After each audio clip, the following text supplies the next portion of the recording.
my name is Charlotte, Charlotte, just like the spider. And I am with Art Equals. I'm the director and founder of Art Equals, and we are an organization that just gets people creating in the community and gives them access to creative spaces. And today we're here doing some fabric painting. So we're using some specialized paints that can color fabric, and then we also have some fabric markers. So we can think about doing like kind of almost like watercolor washes on fabric in small spaces, and then outlining those in color and creating whatever our imagination comes up with.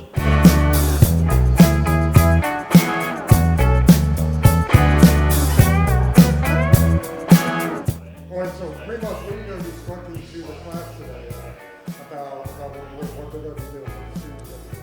So they're going to be starting out with a small space on their piece of cloth, whether that's a t-shirt or whatever they brought to color.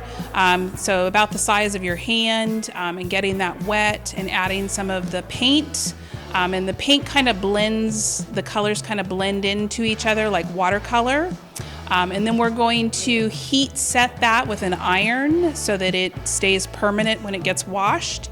And then if they want to come over and use the markers, then they can draw a design on top of that. So maybe they want to put the colors of a leaf, and then after that's heat set, they could come back and outline the leaf and create this really cool drawing with both the paint and the markers.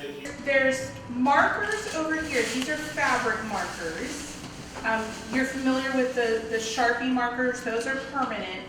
But then we also have these fabric markers, and we'll heat set those, so we'll just iron them before you leave, and that'll make sure that they are permanent on your shirt. So if you want to draw something or write something, I would suggest using the markers, because they're going to give you a nice fine line and give you a little bit more control over putting stuff on your shirt.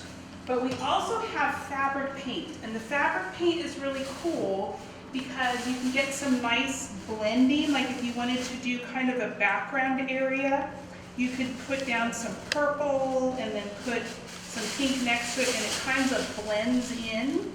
Now what I did here, unfortunately the sun did not cooperate with us. This is sun printing, so we're not going to be able to do this today. So that's why there's kind of white leaves here.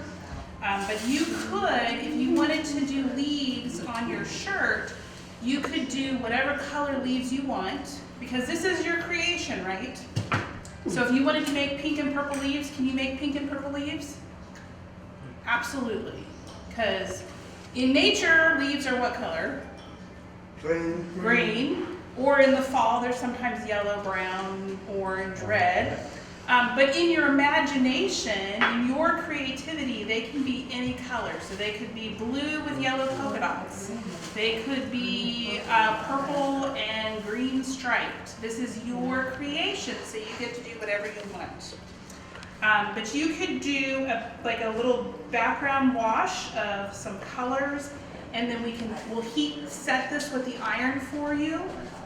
And then you can draw over the paint. So if you wanted to draw a leaf, you could color the background first and then draw the leaf over top of it. So we're kind of doing it opposite of maybe what you're used to. Like normally you would maybe draw an outline and then color it in. We're going to put the color background wash first, and then you can draw over top of it if you'd like. Does that make sense? Yep. Okay, cool. And if you have any questions, you can ask me. My name's Charlotte, and then Joe here has been working with me for a couple months now and is really quite knowledgeable. So you can ask him, and if he doesn't know, he can ask me. All right.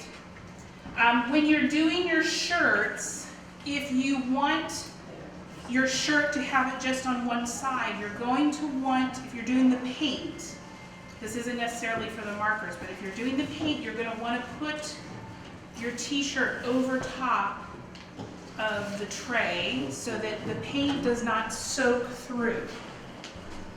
So, and then we're only going to do a small section at a time. We're not going to paint our whole shirt because we don't have enough time. So you want to think about like maybe the size of your hand or maybe the size of 2 hands, doing that much of it.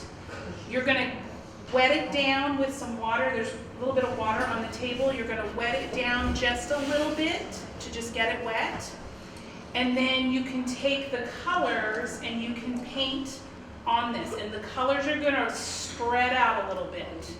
So this is, if you're gonna try and write with this, it's gonna spread out. So remember, if you wanna write or draw, use the markers, but this is gonna give you some pretty colors on the background. Okay?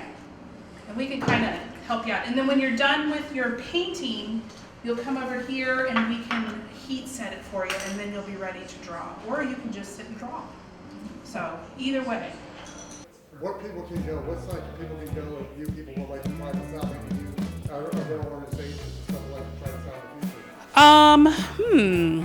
I know there's some YouTube videos on fabric painting. I'm not sure who else might be doing it in our area, but you could always contact us. We do have a fiber art hive once a month, every second Tuesday. And you can come and explore all kinds of textile and fiber art. So that might be a way to do this again if you liked it or wanted to try it for yourself. So yeah. What's your website? It is art-equals.org.